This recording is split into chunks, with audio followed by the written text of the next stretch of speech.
Bienvenue sur Réinformation TV pour le contrepoint quotidien de l'info. On suit les reporters de l'AFP au Québec.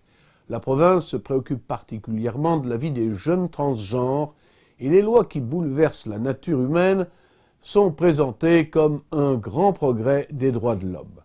Loin des préceptes d'une église catholique naguère toute puissante, le Québec multiplie les expériences éthiques. Les associations et le ministère de la Justice garantissent aux enfants transgenres qu'ils peuvent changer d'identité à leur gré. À première vue, rien ne distingue Matt des autres ados. À un détail près, Matt est transgenre. Pour moi, le genre, c'est ce qu'une personne pense d'elle-même, comment elle veut être identifiée, et non pas son apparence. C'est en maternelle qu'il fait son coming out en devenant Mathéa, à un âge où beaucoup d'enfants transgenres sont victimes de harcèlement. Selon une étude, 40% d'entre eux feraient même une tentative de suicide. Quand tu es un parent d'un enfant trans, il faut être prêt à perdre des amis, perdre la famille, perdre ta job, changer de milieu de vie pour que ton enfant soit le mieux possible.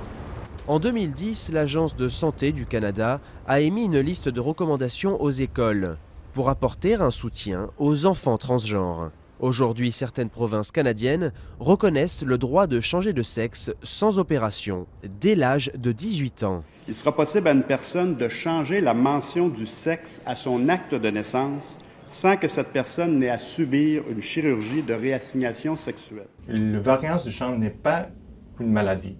Il n'y a pas de traitement curatif. Pour les enfants dont le trouble persiste après l'adolescence, ce pédiatre prescrit un traitement d'inhibiteur hormonal réversible, le même qui permet à Matt de vivre sa puberté sans développer les caractéristiques du sexe opposé. Je suis moi-même, et si dans 10 ans je décide de redevenir une fille à nouveau, il n'y a pas de problème. Je grandis, je ne suis qu'un ado. Contrairement à 80% des enfants transgenres, Matt affirme aujourd'hui s'assumer pleinement. Pour lui, c'est décidé, il ne subira pas de chirurgie de réassignation sexuelle à sa majorité. Le mot transgenre est né au Québec, là où le militant Micheline Montreuil l'a répandu dans les médias.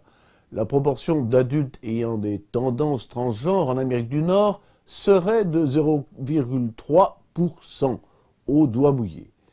Pour les enfants et adolescents, on ne sait rien de précis, mais le Canada veut promouvoir un monde sans distinction de sexe, de langue ni de race, d'où cette image idyllique d'un transgenre bien dans sa peau alors que, statistiquement, l'expérience est une impasse.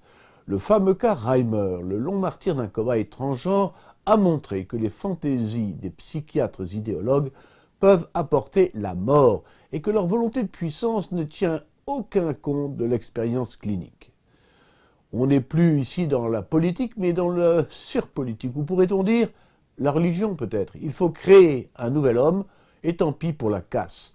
Souhaitons à ce pauvre Matt, entouré de tangents souriants et si sûr d'avoir raison, de ne pas finir comme David Bruce Brenda Reimer, c'est-à-dire suicidé. La paire d'homos tabassés à Paris en avril 2013 triomphe. Ces agresseurs ont écopé de 30 mois de prison, dont plus de la moitié ferme. Une sanction sans rapport avec l'échelle des peines ordinaires. C'est un verdict politique. Pour une affaire politisée dès l'origine, elle a déjà été exploitée sans vergogne contre la manif pour tous, alors que les coupables sont des banlieusards ivres. Maintenant, on matraque ces jeunes voyous ordinaires en raison de la personnalité des victimes.